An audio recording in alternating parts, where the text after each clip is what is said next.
D'emblée, hors de tout contexte, le mot s'impose, lourd de sens, chargé de résonances lointaines, enrobé du mystère d'autre temps. Évocateur d'images insolites, bien plus que naturelles, à la frontière du compréhensible. De fait, avant même d'en chercher le sens profond, d'approcher les multiples interprétations qu'il suscite, sa seule évocation est déjà révélatrice de ce vers quoi qui nous conduit.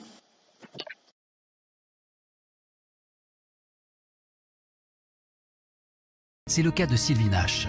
Utilisant des techniques de méditation, elle prétend avoir pu retrouver cette mémoire perdue. Sylvie est convaincue d'avoir été dans le passé une chanteuse d'opéra. D'après elle, des informations précises, des détails, des lieux et des noms lui sont parvenus et lui ont permis d'identifier la personne qu'elle était il y a 150 ans. Non seulement j'ai retrouvé qui elle était, mais j'ai entendu son nom, j'ai vu l'époque, j'ai entendu ce qu'elle chantait, j'ai entendu quel genre de voix elle avait, enfin tous les détails. Alors qu'est-ce que j'ai fait? J'ai cherché. Je suis allée à la bibliothèque de l'Opéra de Paris, j'ai été aux archives et j'ai tout retrouvé. Et cette cantatrice s'appelait Lina Bell, née en 1846. Et pour Sylvie, cette découverte fut particulièrement troublante. J'ai trouvé des photos de cette chanteuse et c'est la même morphologie, un peu les mêmes yeux, enfin le même genre de visage, au même âge, c'est-à-dire autour de 20-25 ans. Et ça m'a beaucoup interpellée, qu'on puisse se ressembler d'une vie sur l'autre. Il existe des milliers de témoignages de ce genre sur tous les continents.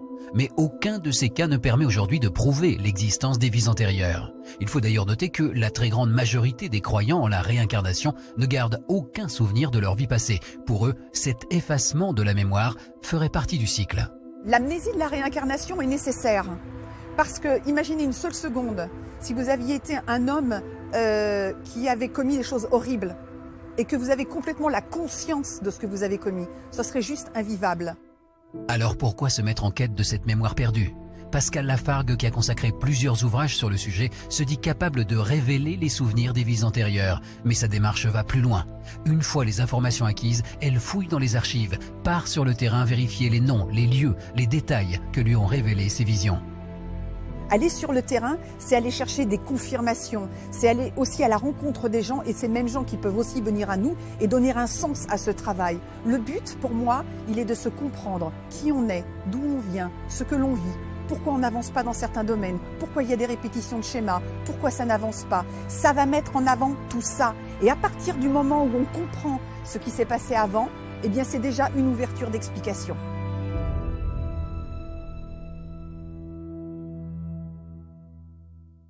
Pensez-vous avoir déjà vécu une autre vie avant celle-ci? Non. Moi, je pense que la réincarnation des âmes n'existe pas. Non, ça c'est impossible. C'est impossible. Je sais pas si moi j'ai vraiment déjà vécu, mais quelquefois j'ai des impressions, oui, d'avoir déjà été dans des lieux ou dans des endroits, ou d'avoir connu des gens, ou d'avoir des similitudes avec des événements de ma vie qui m'arrivent et que je rencontre, oui. Non plus. Je pense qu'on a juste une vie, puis c'est celle qu'on mène là. Je penserais pas avoir une autre vie.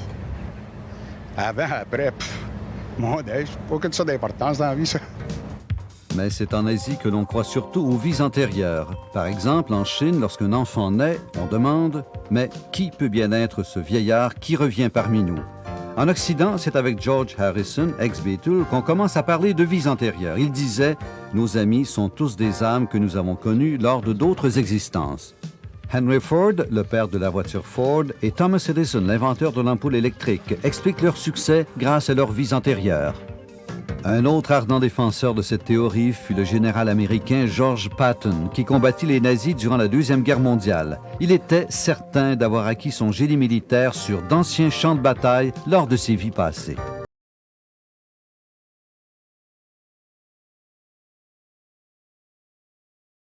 Pensez-vous avoir déjà vécu dans d'autres vies? C'est le cas, entre autres, de Gilles Gratton. Vous êtes maintenant homme d'affaires. Alors que vous étiez gardien de but, un des meilleurs au monde, semble-t-il. Alors que vous étiez gardien de but, on vous lançait des rondelles pas mal. Hein? Est-ce que pour vous, là, ça coïncidait avec... vous deviez payer une dette pour une mauvaise vie antérieure? Mais j'avais dit à un journaliste que dans une vie passée, j'avais lapidé des gens dans le temps du Christ. Mais je le disais en face, mais au fond, j'avais des souvenirs de ça. Mais semble-t-il, par contre, que vous avez déjà dit à votre entraîneur, John Ferguson, ce soir, je peux pas jouer. Et puis ça, c'est à cause de vies antérieures, toujours. Oui, j'avais dit que dans une vie en Espagne, j'avais mangé un coup d'épée. dans le ventre, puis que cette journée-là, j'avais trop mal au ventre pour jouer, mais c'était plutôt pour le taquiner. Mais j'avais quand même des souvenirs de ça. Bon, mais déjà, c'est ça, déjà, vous pensiez avoir vécu dans d'autres vies. J'avais des souvenirs. Vous y croyez. Ah oui.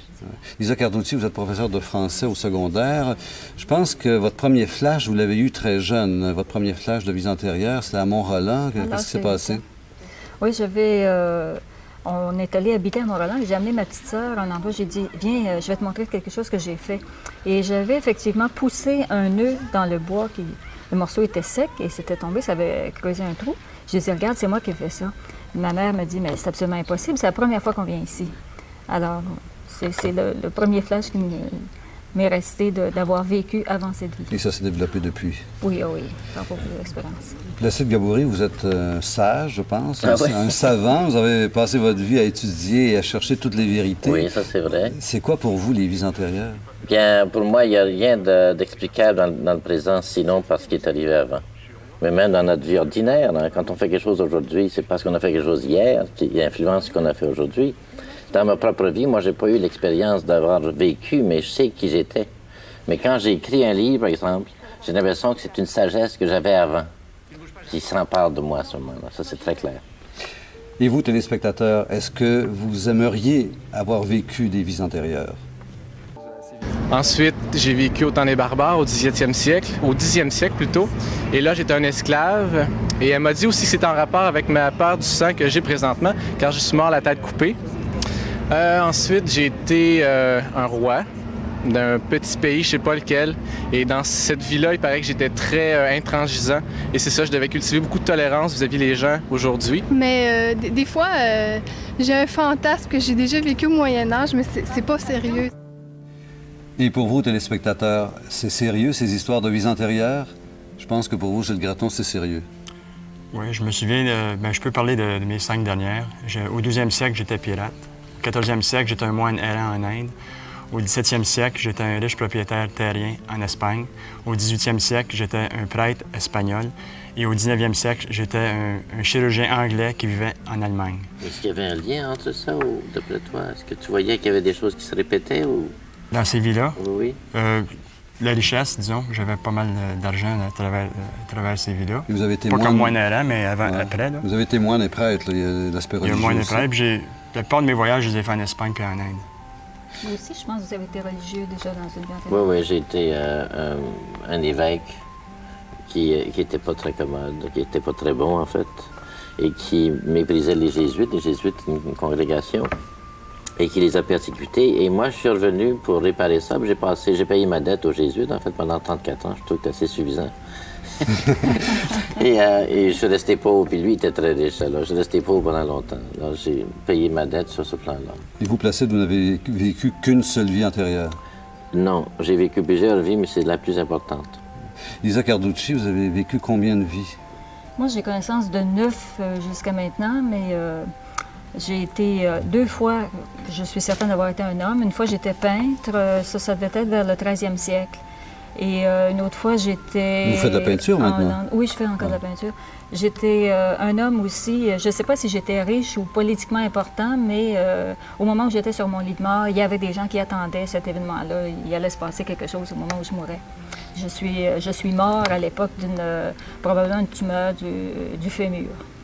Et au moment de la régression, pour retrouver cette vie antérieure-là, j'ai revécu cette douleur immense, intense. C'était très, très, très douloureux. Ce qui veut dire que dans toutes vos vies antérieures, vous aviez mal aux jambes? Dans toutes mes vies antérieures, oui.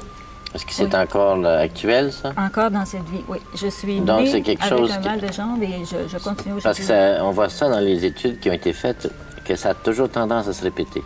Le scénario se répète tout le temps. Tant qu'on n'a pas trouvé pourquoi. Exactement, la source, et qu'on a guéri, dans le sens qu'on a guéri dans son âme, dans son attitude, ce qui était la source, la cause de ces déviations, ces douleurs-là. Gilles Gratton, de toutes vos vies antérieures, laquelle a été la plus importante pour vous? Celle au 17e siècle, j'ai vécu en Espagne. Et puis, dans cette vie ici, ma femme vient de Montréal comme moi, et je l'ai rencontrée en Espagne. Puis quand je l'ai rencontrée, tout de suite, j'ai eu des souvenirs qui faisaient surface. Puis c'est comme si c'était quelqu'un que j'avais déjà vu, puis les souvenirs montaient. Et puis en méditation, Une journée, je me suis couché après la méditation pour continuer à méditer. Puis là, j'étais comme transporté dans un autre lieu. J'étais couché dans un lit. J'étais un vieillard. Puis il y avait 2 femmes à côté de mon lit. Puis la première femme, c'était ma fille. Puis la deuxième femme, c'était ma petite fille. C'était mes derniers instants. C'était mon lit de mort. J'avais les cheveux blancs, puis c'était en Espagne. Tout ça, ça se passe au niveau de l'intuition. Il n'y a pas de mots qui se disent. On sait, c'est tout. En Espagne, vous avez vécu à 2 époques, là. C'est à quel moment, ça? Ça, c'est le 17e siècle. Là, vous étiez à ce moment-là un riche propriétaire? Oui. Puis mes dernières pensées, c'était du remords de ne pas avoir bien traité ma fille et ma petite fille. Parce que ma fille avait marié quelqu'un que j'approuvais pas. Puis peu de temps après son mariage, elle est revenue au bercail. Puis je l'ai envoyée vivre loin sur ma terre, dans une petite maison. Puis je lui ai donné seulement juste assez pour vivre. Puis elle avait beaucoup d'amertume envers moi. Et puis, sur mon lit de mort, je vis ça. Puis je me dis que si j'avais à refaire ça, je leur donnerais beaucoup plus d'amour. Puis je leur donnerais beaucoup plus matériellement. Puis dans ce vie ici, je suis revenu avec ma fille. Oui. Mais tu es né avec le remords, probablement que tu as remporté ça de l'autre vie, hein, parce que c'est ça qui se passe habituellement. Oui, mais quand j'ai vu ma femme pour la première fois, c'est ça qui a monté. Je l'ai emmenée dans tous les magasins en Espagne, puis j'ai acheté, je pense, 3 000 $. Mais qu'est-ce qu'il y avait de spécialement espagnol dans ta vie? Qu'est-ce qu'il y a comme inspiration espagnole? Parce qu'il y a des souvenirs, je sais pas quoi, ou des... Par exemple, l'attrait pour les taureaux, je sais pas quoi. Quand j'étais petit... Ou le sang, il faut dire que vous avez déjà reçu une épée... Oui, ça c'était... Du temps du Christ, ça? Non, c'était en Espagne aussi. J'avais reçu une épée. Donc ici. c'est peut-être une relation avec les taureaux, là. Oui, oui. Mais... Étais-tu un toreador ou quelque chose? Non, j'étais un propriétaire de terre. J'étais riche. Mais moi... peut-être des taureaux. Peut-être. Mais j'ai essayé... Ma femme, c'est que je suis venu dans ce vie ici, c'est pour prendre soin de ma femme et ma fille. Ben, je m'en suis pas occupé dans ce vie. Parce que c'était ta dernière pensée, puis c'est toujours celle-là qui tend à se réincarner. Puis je l'ai vécu intensément. C'est drôle ce que tu dis, parce qu'il y a beaucoup de coïncidences avec quelque chose que j'ai vécu. Moi aussi, j'ai vécu en Espagne. J'étais une gitane et je soignais les gens avec des herbes. Et c'était au temps de l'Inquisition. J'ai été brûlée sur un bûcher. Et je vivais à ce moment-là avec un Espagnol très riche et on m'a enlevé à lui, à son insu, pour me brûler. Est-ce que tu as peur du feu? Lui, il a des remords de ça, de ne pas avoir su me protéger. Il revient constamment dans mes vies subséquentes à cette époque-là. Il me protège, il me surprotège même dans les vies. Est-ce que c'est vrai que tu as peur du feu? Je n'ai pas peur du feu. Parce que souvent, quand on meurt dans le feu, on a peur du feu, ou dans l'eau, on a peur de l'eau. J'ai été étranglée, j'ai été étouffée, j'ai été empoisonnée, j'ai eu la tête tranchée, j'ai été brûlée. J'ai eu plusieurs morts violentes. Aussi, vous avez été prostituée, je pense. Oui. J'ai été fille à matelot et c'est justement sur un bateau qu'on m'a étranglée. Et Gilles était pirate, c'est pas vous qui auriez fait ça par hasard? Je pense pas. Moi, c'était au début de la colonisation, en venant en Amérique ici. Et vous, qui avez-vous été dans une vie antérieure?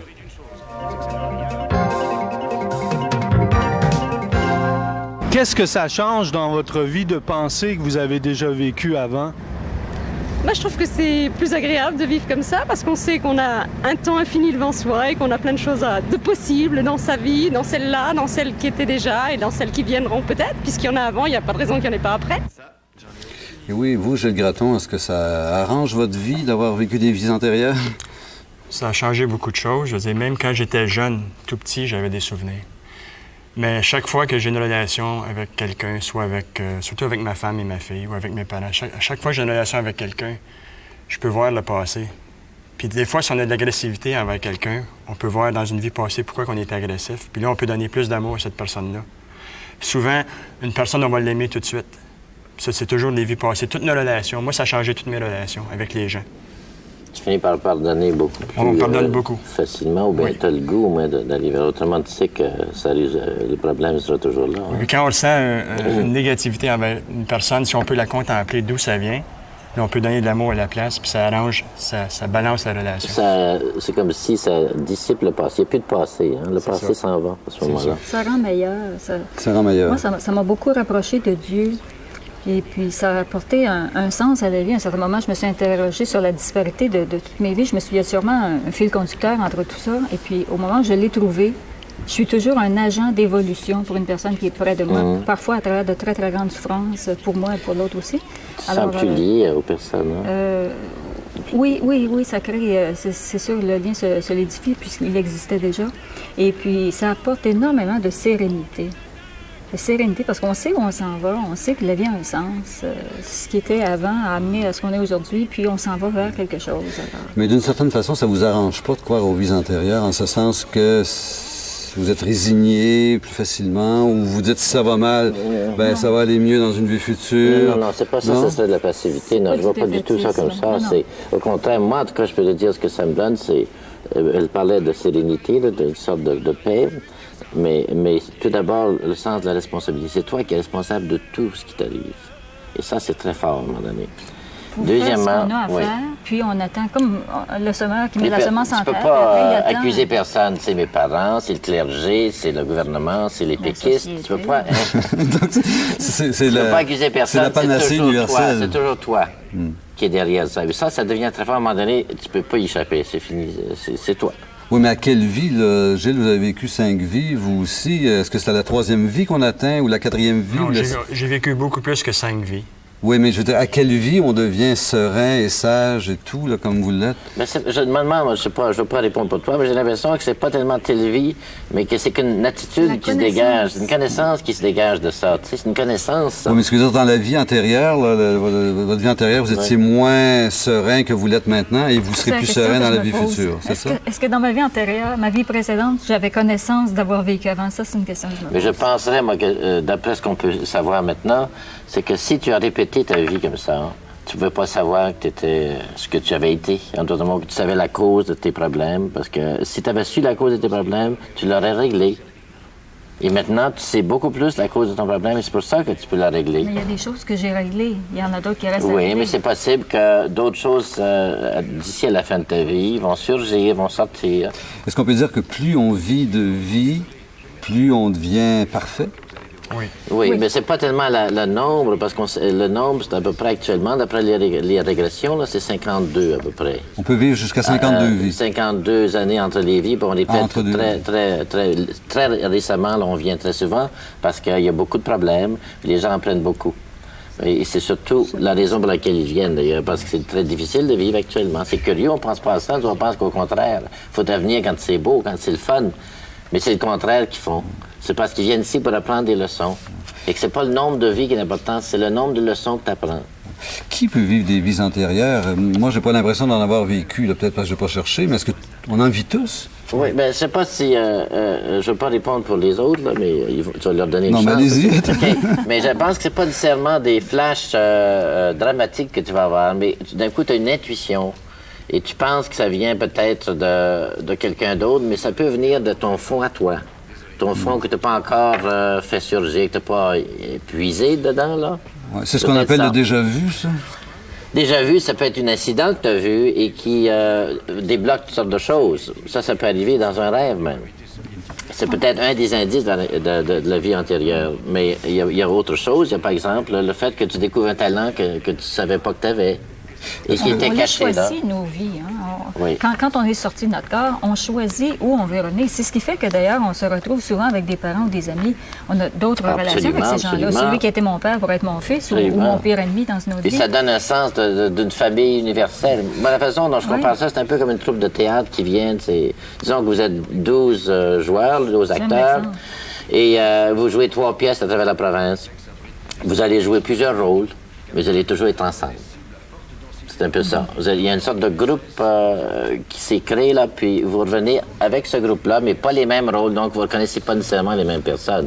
Est-ce qu'on peut dire que les enfants... Vous sentez qu'il y a des liens. Oui, est-ce qu'on peut dire que les enfants prodiges, c'est parce qu'ils ont eu plusieurs vies antérieures, puis déjà, ils partent au départ avec un bagage... J'ai l'impression que Mozart a fait ses gammes avant, moi, parce que franchement, il fait des sonates parfaites dès le début. C'est pas explicable, ça. Êtes-vous plus heureux dans cette vie actuelle que dans vos vies antérieures, Gilles? Oui. Parce que si on contemple cette vie-ci ou nos vies passées, on essaie de s'améliorer, puis de vie en vie, c'est de mieux en mieux. Mais si on vit en ignorant, là, puis qu'on fait mal aux autres, puis qu'on cause du tort aux autres, mais ça va aller C'est une leçon à reprendre. Hein? De mal en pis. Donc, il faut être conscient de ce qu'on fait. Qui serez-vous dans votre vie future? Je suis en train de la faire actuellement, je ne le sais pas. Qui aimeriez-vous être? Toi.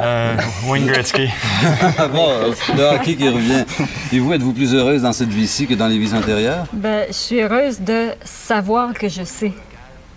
Avant, je ne sais pas, comme je disais tout à l'heure, je ne sais pas si j'avais connaissance de mes vies antérieures dans les vies précédentes. Alors.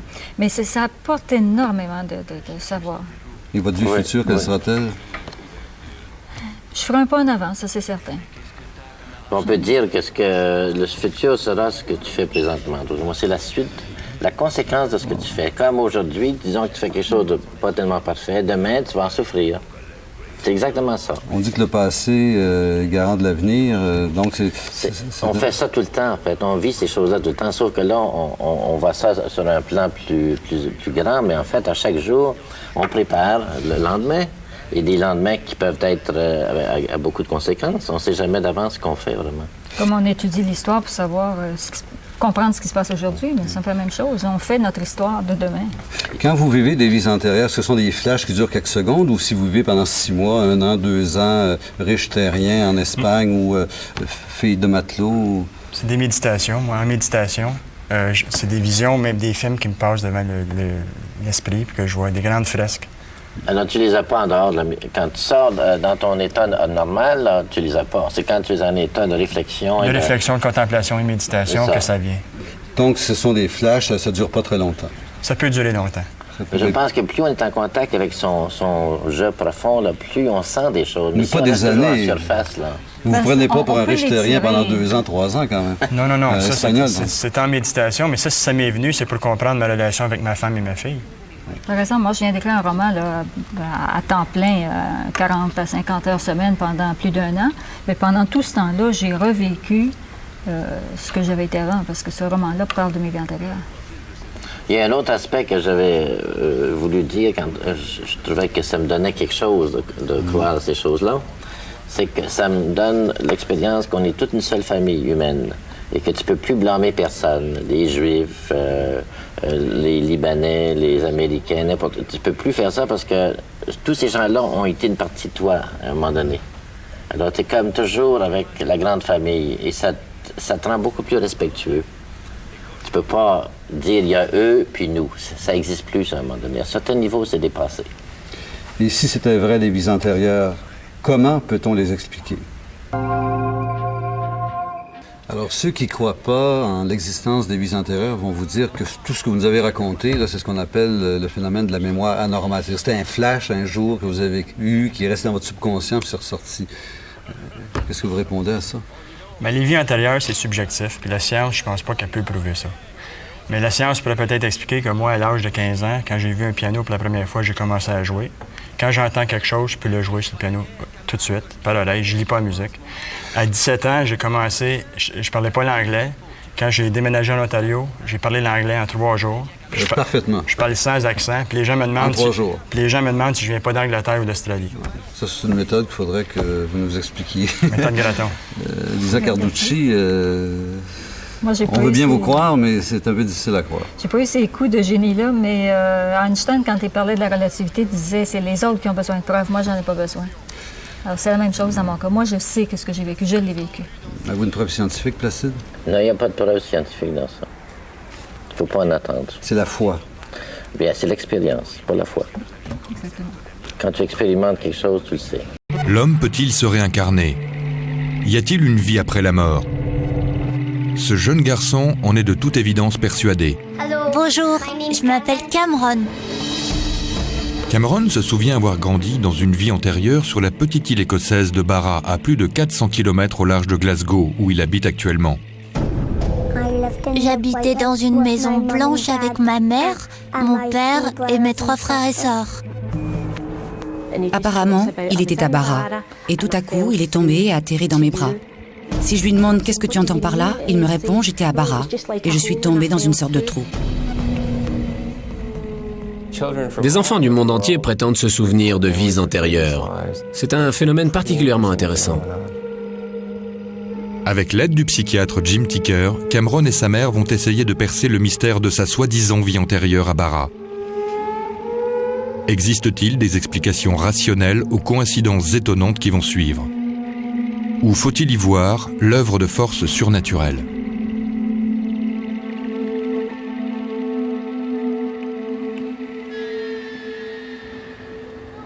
Norma Macaulay est mère célibataire et vit à Glasgow avec ses 2 jeunes fils.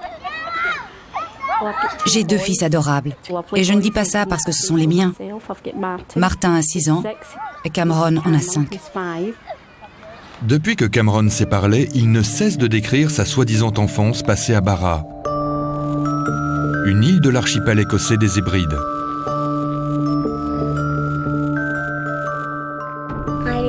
Je vivais dans une maison blanche avec ma mère, mon père et mes 3 frères et sœurs.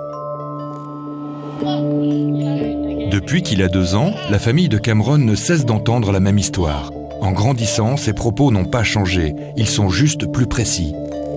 Norma ne comprend pas comment Cameron peut bien connaître l'île de Barra, et encore moins comment il peut relater des souvenirs aussi nets sur une soi-disant vie antérieure sur l'île. Au début, je me suis dit, il cherche à nous faire marcher. Et puis j'ai commencé à me poser des questions. Comment peut-il bien connaître le nom de cette île? Pourquoi Barra? Nous n'y avons jamais mis les pieds et nous ne connaissons personne là-bas. Barra se situe au large de la côte ouest de l'Écosse, à 400 km de Glasgow, soit à 1 heure de vol ou une longue journée de traversée en mer. Ce minuscule territoire des îles britanniques n'abrite guère plus d'1 millier d'habitants.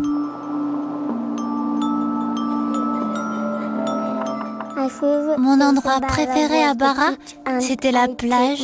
J'ai emmené mon chien et on jouait tous ensemble avec mes frères et mes sœurs. Il me disait souvent, ma maison est à Barra. On voyait les avions atterrir sur la plage. Il disait que les avions se posaient sur le sable. À Barra, il y a plein d'espace pour jouer, alors qu'ici, les maisons sont collées les unes aux autres.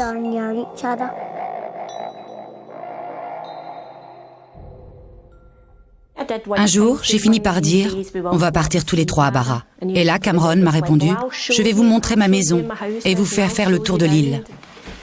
On verra ton papa de Barra? Non. Pourquoi non? Parce qu'il est mort. Il est mort? Il dit que son papa de Barra n'a pas regardé avant de traverser. Mon papa de Barra s'est fait renverser. Cameron prétend même connaître le nom de son père à Barra. Shane Robertson. Shane Robertson? Ouais. Et qui est Shane Robertson? Mon papa de Barra. Ton papa de Barra. La voiture roulait vite. C'est comme ça qu'il s'est fait renverser? Ses amis et ses proches ne sont pas restés indifférents à l'histoire de Cameron. Sa voisine, Diane Miller, le connaît depuis sa naissance. Il est l'ami d'enfance de son fils Aaron. Bonjour. Cameron a commencé à parler de sa famille de Barra lorsqu'il avait à peine 2 ans. Et mes frères, mes sœurs et mes amis aussi. Oh, tu avais aussi des amis à Barra? Ma maison de Barra par-ci, ma famille de Barra par-là. Cameron n'en démordait pas, il soutenait avoir une famille là-bas. Comment s'appelait-il? Shane Robertson. Le fait qu'il répète sans cesse, mot pour mot, la même histoire m'a fait prendre conscience qu'il ne plaisantait pas. Et il s'est fait renverser par une voiture. Plus les années passaient et plus l'oncle de Cameron, Ian Watson, a pris au sérieux ce qu'il considérait, au début, comme le fruit de l'imagination de son neveu. Il a toujours été constant dans ses propos, ne s'est jamais contredit et répète la même histoire depuis 3 ans sans jamais avoir fait preuve de la moindre hésitation. Il suffit de le regarder quand il raconte son histoire pour comprendre qu'il croit fermement à ce qu'il dit. Ma maman de Barra avait les cheveux longs, mais elle les a coupés. Il était soi-disant auprès de sa maman de Barra avant que je ne le prenne pour venir vivre avec nous. Combien de fois m'a-t-il répété que j'aurais adoré sa maman de Barra, tellement elle était gentille. Un jour, je lui ai demandé pour rigoler, « Qui préfères-tu, moi ou ta maman de Barra ?» Il m'a répondu qu'il nous aimait toutes les deux. Je pensais qu'il dirait qu'il me préférait à elle. L'attachement émotionnel de Cameron envers sa mère de Barra était tel qu'il commençait à souffrir terriblement de son absence, à la grande consternation de Norma. Un jour à la crèche, il s'est mis dans tous ses états. Il a dit qu'il voulait que ce soit sa maman de Bara et non moi qui vienne le chercher ce jour-là. Et il a fondu en larmes. Il n'arrêtait pas de dire « Je veux retourner à Bara, je veux retourner à Bara. Ma famille me manque. » Mettez-vous à ma place. Que répondre dans ces cas-là?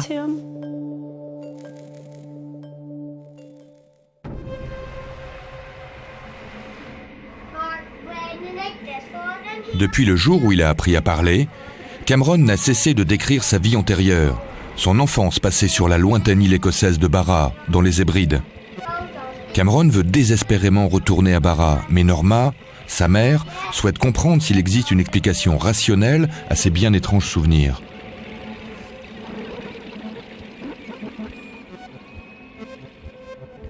Je suis quelqu'un de très ouvert, et pourtant je me sens totalement dépassée par ce qui arrive à mon fils.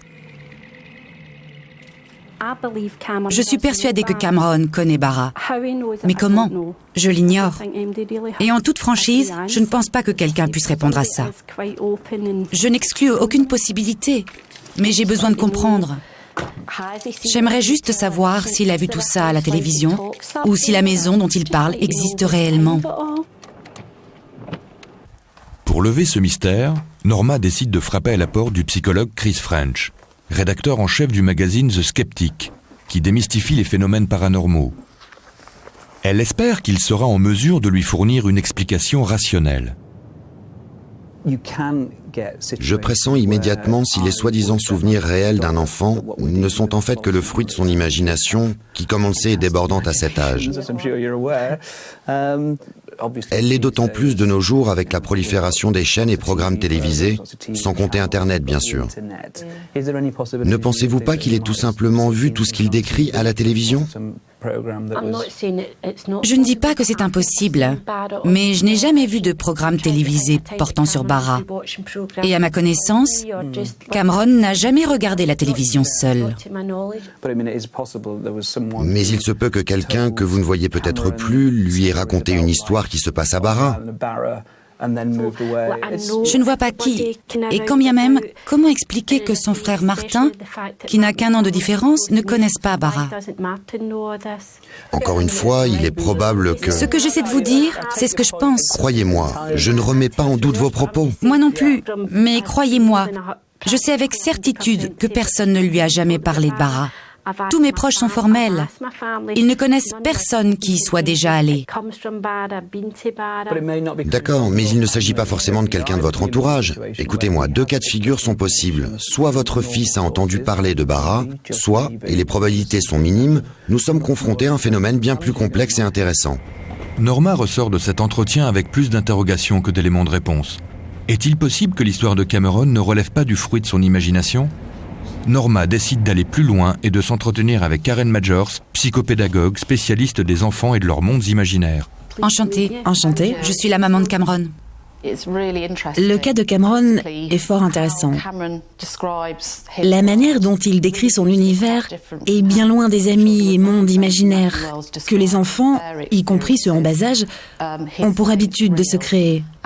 Et il ne parle pas d'amis invisibles, de compagnons de jeu, mais de faits réels.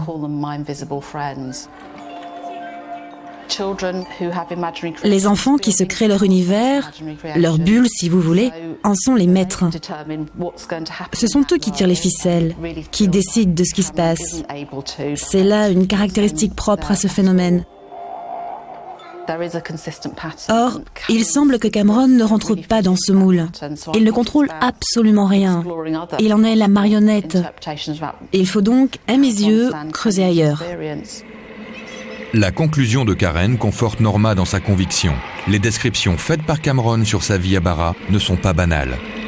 Elles ne relèvent pas de son imagination comme on l'observe bien souvent chez les enfants de son âge. Mais son cas n'est pas pour autant isolé.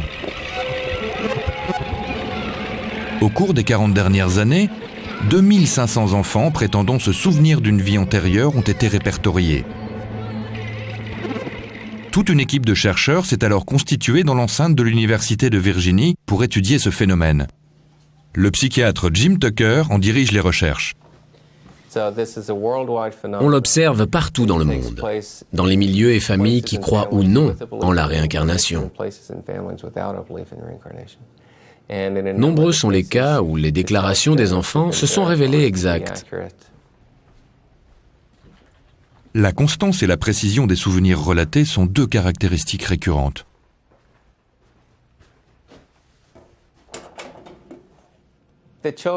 Les enfants commencent généralement à parler de leur vie antérieure à un très jeune âge, vers 2-3 ans. Certains restent purement factuels, alors que d'autres montrent de l'empathie et éprouvent de la nostalgie envers leur ancienne famille. Jim enregistre les témoignages des enfants pour ensuite rechercher un lien possible avec une personne ayant vécu par le passé. Bon nombre de cas recensés semblent défier les lois du rationnel. Comme en témoigne l'histoire d'un petit garçon du Midwest aux États-Unis que le docteur Tucker a personnellement étudié. C'est le cas particulièrement intéressant d'un enfant prétendant être la réincarnation de son grand-père. Selon lui, Dieu nous donne une carte pour revenir sur Terre. C'est cette carte qu'il a voulu représenter ici sur son dessin. Gus Taylor est le petit garçon qui a dessiné cette fameuse carte. Il affirme depuis son plus jeune âge être la réincarnation de son grand-père. Gus a aujourd'hui 10 ans. Un jour, alors que je changeais la couche de mon fils sur sa table allongée, il devait avoir 1 an et demi. Il m'a regardé et m'a dit « Tu sais, quand j'avais ton âge, je changeais souvent ta couche. » J'étais sidéré. C'est son grand-père qui lui a donné le nom de Gus. Gus, c'est son diminutif. Son grand-père est mort 1 an avant sa naissance. Il ne l'a donc jamais connu. Mais il prétend en être la réincarnation. Chaque fois que l'on parlait de grand-père Augie, il disait « Vous parlez de moi ?» Il était si catégorique qu'on avait l'impression que ça coulait de source. Je suis où? Là. Là. Tu me vois ailleurs sur les photos?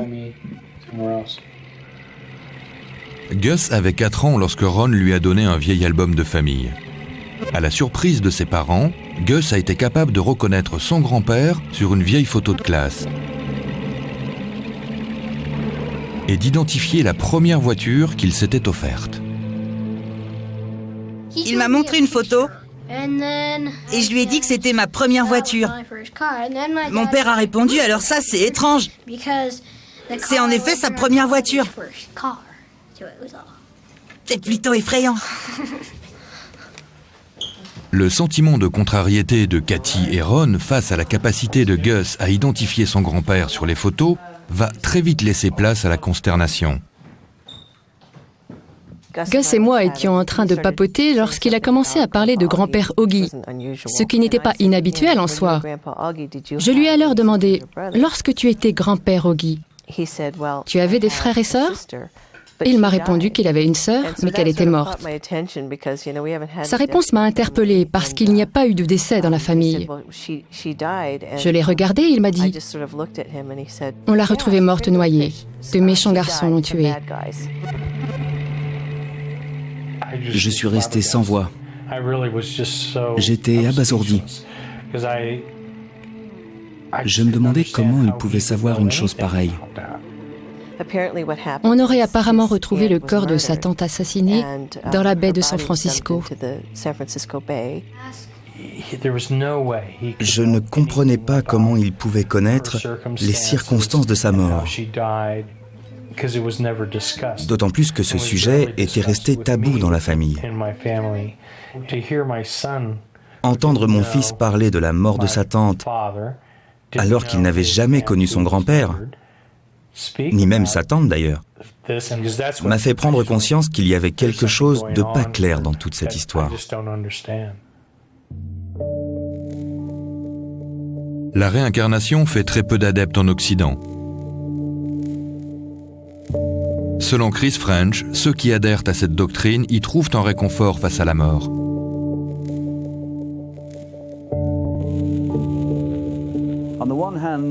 D'un côté, la science soutient qu'il n'y a rien après la mort. D'un autre côté, il y a tout un courant de pensée qui prétend qu'il y a une vie après la mort, que nous retournons auprès de nos êtres chers. Vu sous cet angle, l'homme renaît perpétuellement. Qu'y a-t-il de plus plaisant? Chacun de nous aimerait croire qu'il en est ainsi.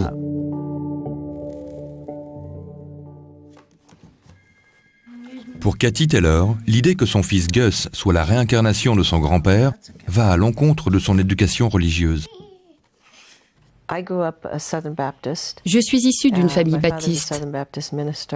Mon père était pasteur dans une église du sud des États-Unis. Vous vous doutez bien que la réincarnation n'a jamais eu sa place dans la famille.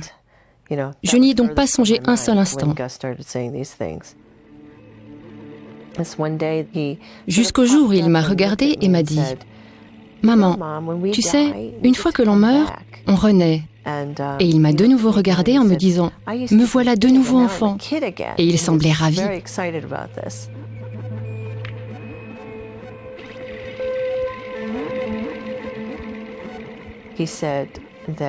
Il disait que Dieu lui avait donné un ticket. Il faisait également référence à un hublot. Il serait soi-disant passé à travers un hublot pour se retrouver dans la peau d'un enfant.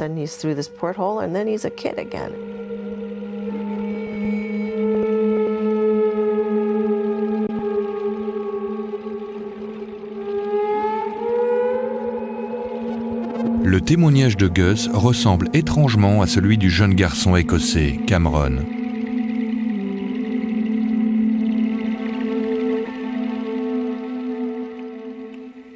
Il dit être tombé et s'être retrouvé ici. Lorsque je lui pose la question « Comment ?», il me répond qu'il était à Barra, qu'il est tombé et atterri dans mes bras. Si je lui demande ce qu'il entend par là, il me répondra qu'il est tombé dans une sorte de trou.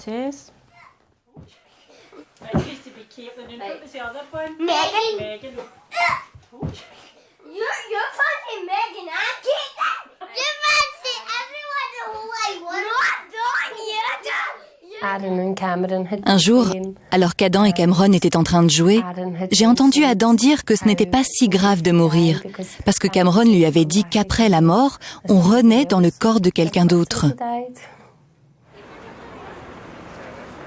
Norma s'est vite rendu compte qu'il n'existe pas de réponse simple aux interrogations soulevées par les souvenirs mystérieux de Cameron.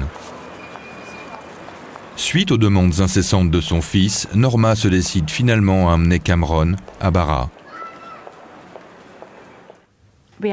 C'est tout réfléchi, nous partons pour Barra. Ce n'est pas une décision prise sur un coup de tête.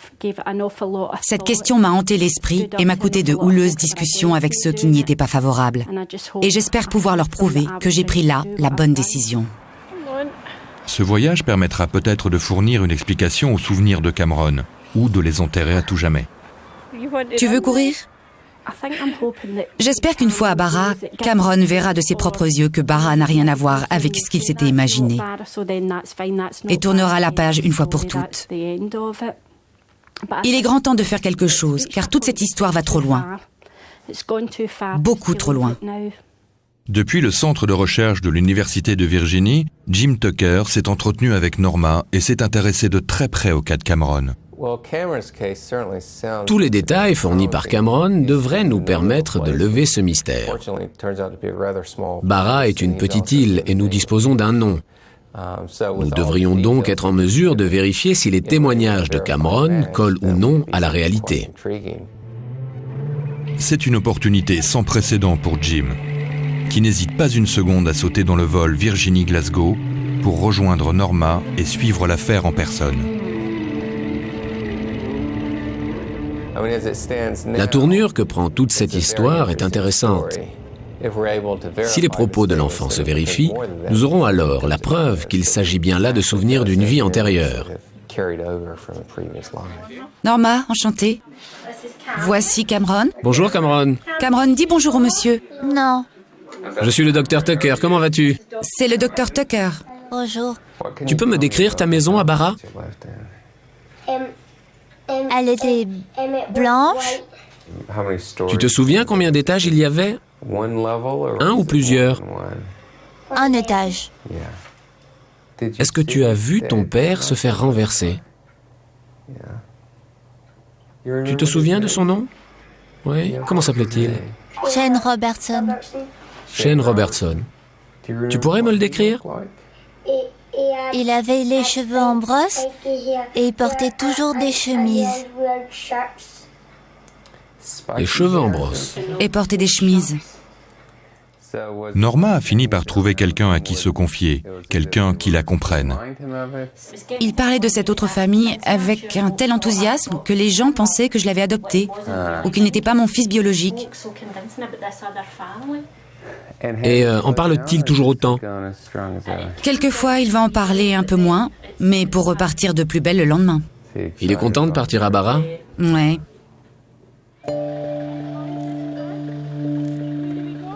Après avoir entendu Cameron parler de sa soi-disant vie antérieure sur cette île lointaine pendant 3 longues années, Norma et Martin l'emmènent pour un voyage vers une autre vie. Comment va-t-il réagir? Cette confrontation va-t-elle le bouleverser? Que faire si tout ce qu'il a décrit est réel? Cameron va finalement se rendre à l'endroit qu'il appelle « ma maison ». Je veux garder mon sac. Le psychiatre Jim Tucker, expert dans ce type de phénomène, va les accompagner. Cameron dit s'être rappelé Robertson et avoir vécu dans une grande maison blanche avec plein d'autres enfants. Il dit avoir eu un chien noir et blanc. Sa maison donnait sur la mer, depuis laquelle il regardait les avions atterrir sur la plage. Est-ce que ces souvenirs manifestes peuvent correspondre à la réalité ?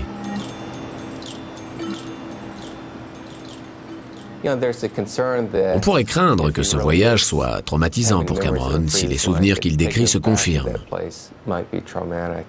Or, c'est bien souvent le contraire qui se produit. C'est en effet en retournant sur les lieux que l'enfant parvient à se libérer.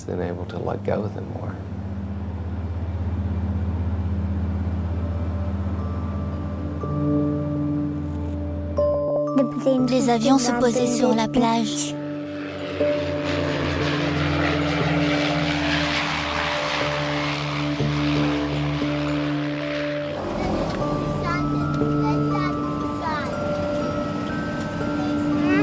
Je t'avais bien dit que c'était vrai.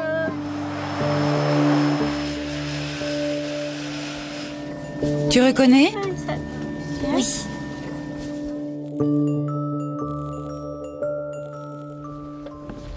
Ça va, mon chéri? Oui? Tu es un grand garçon.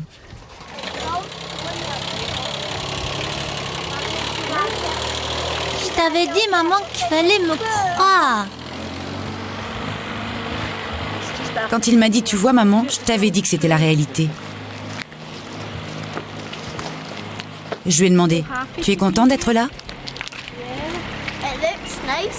Ça a l'air drôlement joli.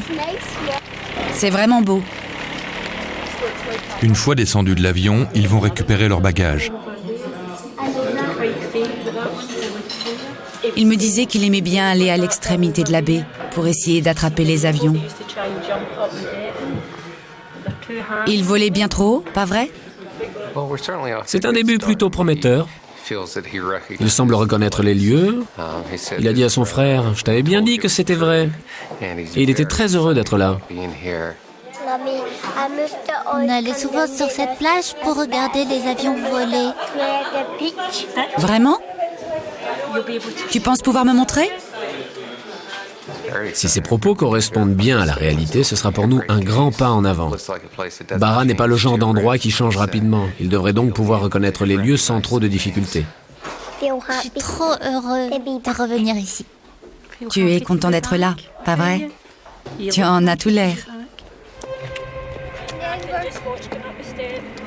Ils quittent l'aéroport, direction l'hôtel.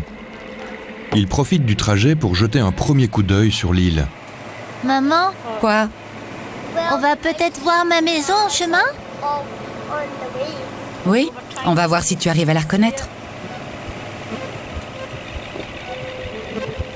Tu sais quoi?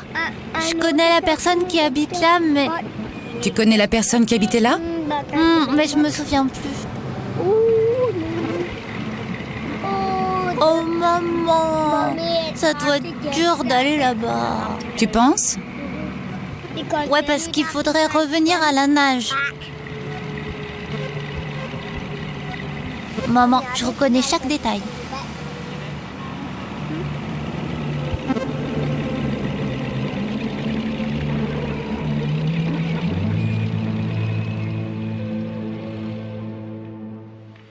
Cameron, ne saute pas sur le lit, tu m'entends?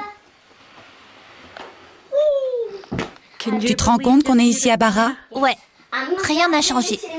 Je reconnais la plage. Tu la reconnais? Cette île m'a l'air magnifique, non? Oui. Dis-moi ce que tu aimerais faire demain quand... Aller à la plage. Descendre jusqu'à la plage? Ouais, comme ça je pourrais te montrer ce que je faisais. Me montrer ce que tu y faisais? Mes chaussettes, elles sont où mes chaussettes?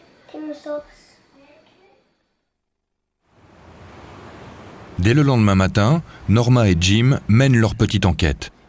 Première étape, le centre du patrimoine local, à la recherche de la moindre trace sur la famille Robertson et l'homme que Cameron appelle son papa de Barra. Mon papa de Barra s'appelait Shane Robertson et il s'est fait renverser. Bonjour. Bonjour, je me présente Norma, enchantée. Callum McNeil est historien local. Callum McNeil, refaire votre connaissance. Enchanté. Le nom de Shane Robertson ne me dit rien. Des Robertson, il y en a eu, mais des Shane, non, aucun. De toute l'histoire de l'île, on ne peut pas dire que le nom de Robertson ait été répandu.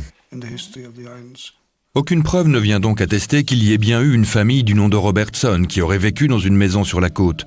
Est-ce que Cameron peut s'être trompé sur le nom, mais dire vrai sur la maison? Quand je regardais par la fenêtre, je voyais les avions qui se posaient sur le sable.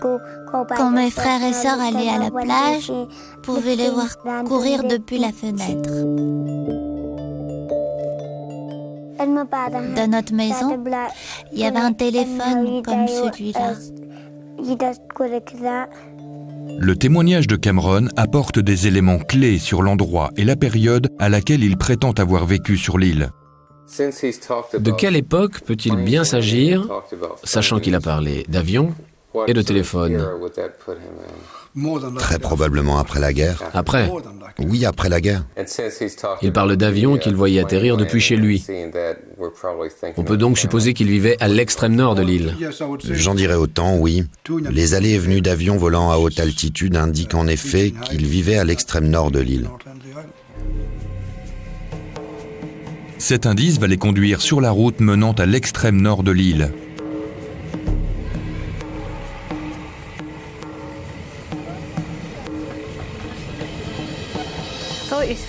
Il paraissait bien aller, mais je ne vous cache pas que j'étais très inquiète. J'espérais qu'il reconnaisse quelque chose pour son bien et le mien, car il nous fallait absolument lever le voile sur cette affaire.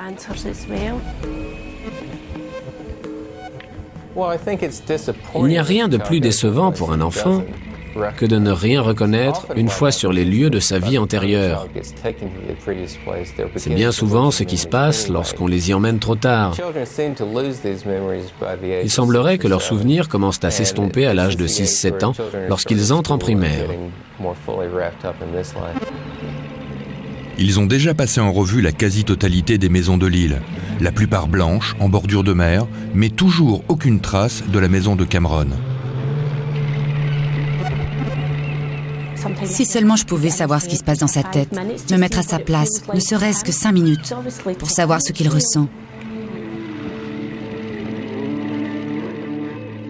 Ma maman de Barra avait les cheveux longs, mais elle les a coupés.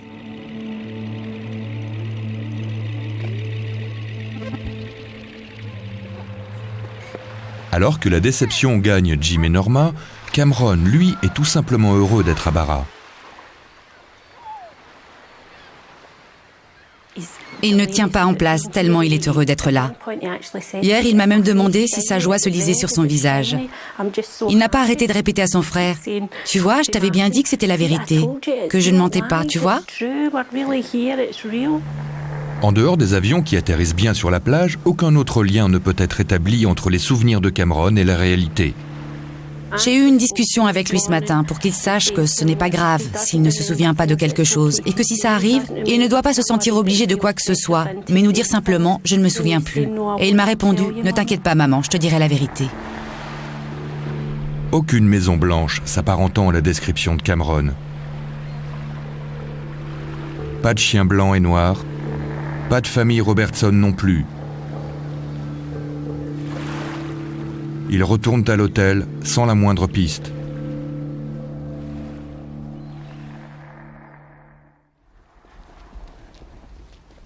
Le lendemain matin, ils reçoivent un appel de Callum McNeil, du Centre du patrimoine de Barra. Il veut leur parler de toute urgence. Il a de nouveaux éléments en sa possession. J'ai reçu un appel aujourd'hui m'informant qu'il y a une maison à l'extrême nord de l'île où une famille du nom de Robertson a vécu. C'est une maison en bordure de mer, elle est blanche. Elle donne directement sur la plage. Seuls les propriétaires originaires de l'île sont répertoriés dans les archives de Callum. Or, les Robertson venaient d'Écosse. Ça remonte à quelle année? Aux années 60-70. Maintenant qu'on a la certitude qu'il s'agit de la bonne maison, peut-on aller la voir? Oui, bien entendu. Pour s'y rendre, ils empruntent des chemins qu'ils n'avaient encore jamais pris. Cameron ignore où ses parents l'emmènent. Ils ne veulent ni influencer sa réaction, ni le décevoir.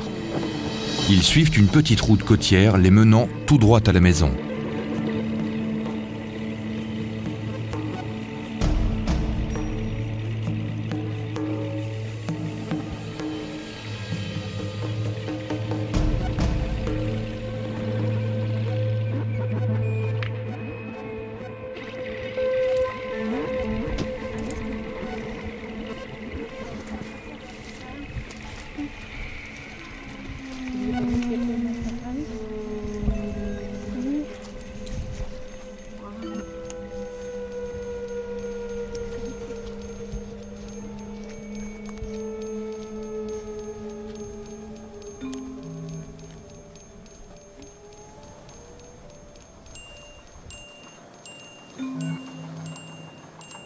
Que se passe-t-il? Ça ne va pas? C'est ta maison, c'est ça? Il ne faut pas que ça te rende triste. C'est ta maison, pas vrai? Ne t'inquiète pas. Qu'est-ce qui se passe? Je pense qu'il est sous le choc. Ça va aller. Ça te rend nostalgique, c'est ça? Cameron, de nature si bavard, ne dit plus un mot.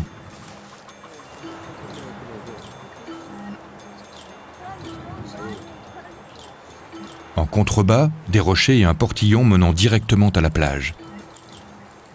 Il y a un portillon derrière la maison qui mène au fameux chemin dont Cameron m'avait parlé. Lui et ses frères et sœurs l'appelaient le passage secret. Il dit qu'il est heureux et triste à la fois. Je pense qu'il est bouleversé, tout simplement. C'est ce qui explique ses sentiments mitigés. En toute honnêteté, je ne sais pas non plus ce que je ressens.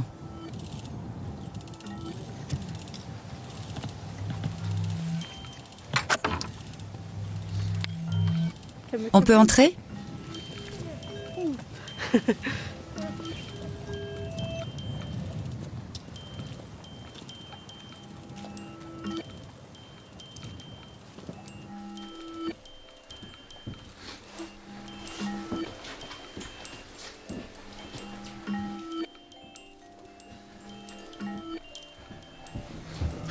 Tu as vu, on a la même cheminée. Maman, regarde. Quoi? Regarde. Ah oui, je vois. Waouh.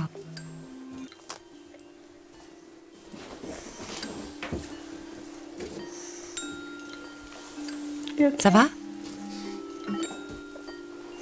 Bien que les meubles et l'intérieur soient récents, quelques éléments de la maison, notamment la cheminée, sont restés en l'état depuis des décennies.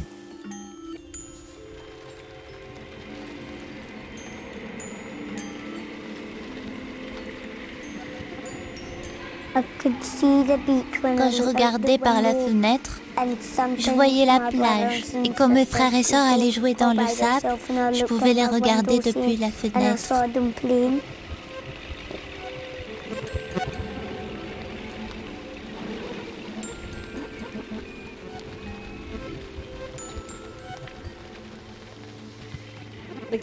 C'était la chambre des filles? Oui. Et la chambre des garçons était dans l'autre pièce? Oui.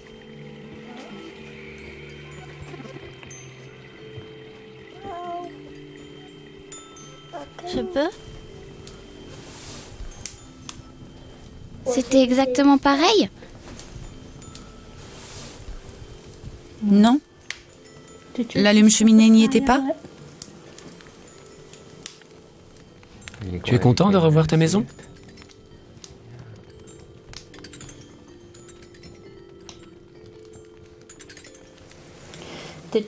Tu pensais revoir ta maman de Bara? Non?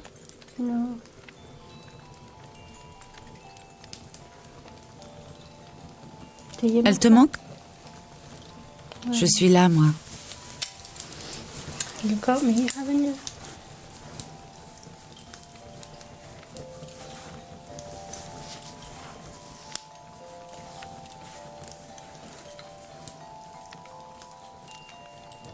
Tu te sens prêt à retourner à la maison maintenant? Tu veux reprendre l'avion et rentrer à la maison?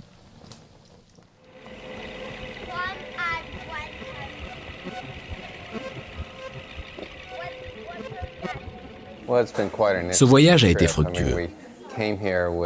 À notre arrivée sur l'île, nous n'avions en notre possession qu'un nom et la description d'une maison. Au final, nous sommes parvenus à découvrir qu'il y a bien eu une famille du nom de Robertson qui vivait dans une maison comme celle décrite par Cameron. L'enquête n'est pas finie. Il nous reste encore à vérifier si les propos de Cameron sur sa supposée famille de Bara correspondent eux aussi à la réalité.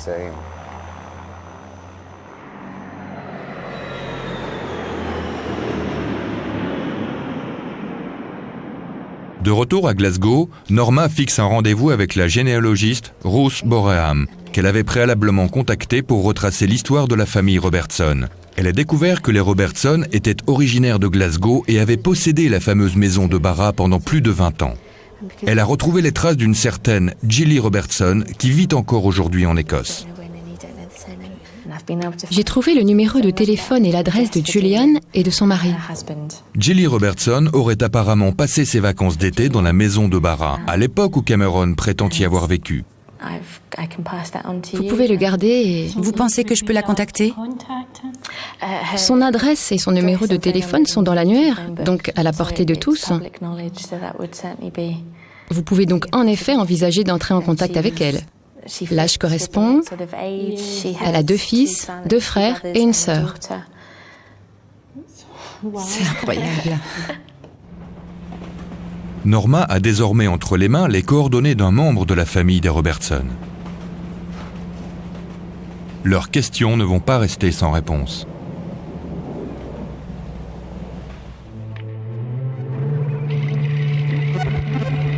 Voici la maison dans laquelle Cameron, âgé de 5 ans, affirme avoir vécu dans une vie antérieure.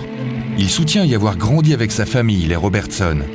Cette maison, qui correspond mot pour mot aux descriptions de Cameron, aurait appartenu à une famille du même nom, qui venait y passer ses vacances d'été dans les années 60-70.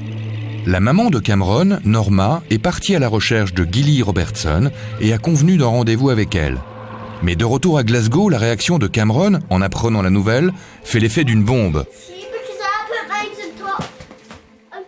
La nuit dernière, Cameron a littéralement explosé. On était en train de rigoler, tout allait bien, et en l'espace d'une seconde, il a fondu en larmes. Il était terrifié. Il s'en est même pris à son frère. Cameron? Cameron? Il est passé des rires aux larmes en un clin d'œil. Je sentais bien qu'il était bouleversé. Il me suppliait de ne pas y aller. Et puis ce matin, il s'est réveillé et est venu me voir pour que je lui parle de Gilly Robertson. Ça m'a fait bizarre d'entendre mon fils me poser la question. Est-ce que Gilly peut être ma sœur, vu qu'elle a vécu en même temps que moi dans cette maison? Il est finalement d'accord pour la rencontrer. Bonjour. Bonjour, Norma, enchantée. Gilly, enchantée. Voici Cameron et Martin, le grand frère de Cameron. Je pense que Cameron était effrayé à l'idée de rencontrer celle qui pourrait bien être sa sœur. Il avait peur d'être obligé de retourner auprès de sa famille de Barra. Voici la maison et en contrebas la magnifique plage. C'était comme ça quand tu étais à Barra? Et tu as trouvé la maison changée quand tu y es retourné? Il l'a trouvée changée. Oui, moi aussi je trouve que la maison a beaucoup changé. Le nouveau propriétaire l'a rénovée dans un style plus moderne. Je jouais sur la plage, j'emmenais mon chien et je m'amusais à lui lancer un bâton. Lorsque vous alliez à Barra, avez-vous le souvenir d'avoir eu un chien? Ah, vous devez parler du chien de Callum et Peggy qui habitaient dans cette maison. Ils avaient un chien de troupeau. Le chien noir et blanc dont parle Gilly correspond à la description qu'en avait fait Cameron. Qu'en est-il de Shane Robertson, le supposé père de Cameron? Il n'y a aucun Shane dans la famille. J'avais un oncle qui s'appelait James, un autre Seamus. Tous ces noms sont de même consonance, alors peut-être qu'il y a eu confusion. J'ai aussi un cousin qui s'appelle James, mais Shane, non, je ne vois pas. C'est ce fameux accident de voiture. C'est justement ce qu'on aimerait savoir. Il n'a pas donné plus de détails sur ce point. À ma connaissance, personne dans la famille n'est décédé dans un accident de voiture. Je me demandais alors s'il y avait eu dans votre famille un enfant qui serait décédé ou... Non, aucun enfant de la famille proche n'est mort. Il s'avère donc que certains souvenirs de Cameron sont authentiques, comme par exemple le nom de famille, les descriptions de la maison, de l'île et du chien. Cependant, d'autres éléments tels que le nom et la mort de son père ne correspondent pas à la réalité.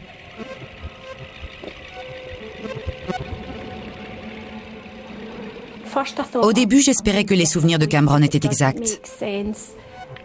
Et puis, en y réfléchissant bien, je me suis dit que ce serait bien trop étrange tout de même si tout collait mot pour mot à la réalité. De nombreux souvenirs coïncidaient avec les propos de Gilly. D'autres non. C'est peut-être normal après tout. Si ma sœur et moi devions évoquer des souvenirs communs, nous en aurions probablement une perception différente.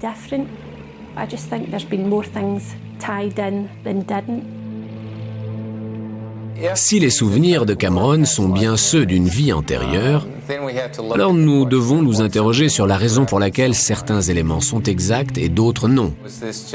S'agit-il de simples et étonnantes coïncidences ou faut-il y voir quelque chose d'autre? Nous sommes peut-être confrontés à des souvenirs entremêlés de vies successives. Nous sommes malheureusement dans l'incapacité d'y répondre. Je ne pensais pas que cette confrontation à la réalité pouvait m'affecter à ce point. Au moment d'entrer dans la maison, j'ai eu un nœud à l'estomac. J'appréhendais la réaction de Cameron et j'avais du mal à accepter la possibilité que mon fils ait eu une autre maman.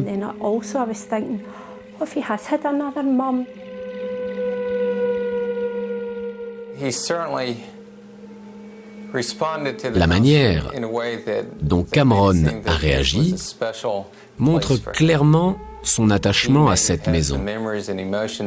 On avait l'impression qu'il revivait émotionnellement chaque instant passé ici.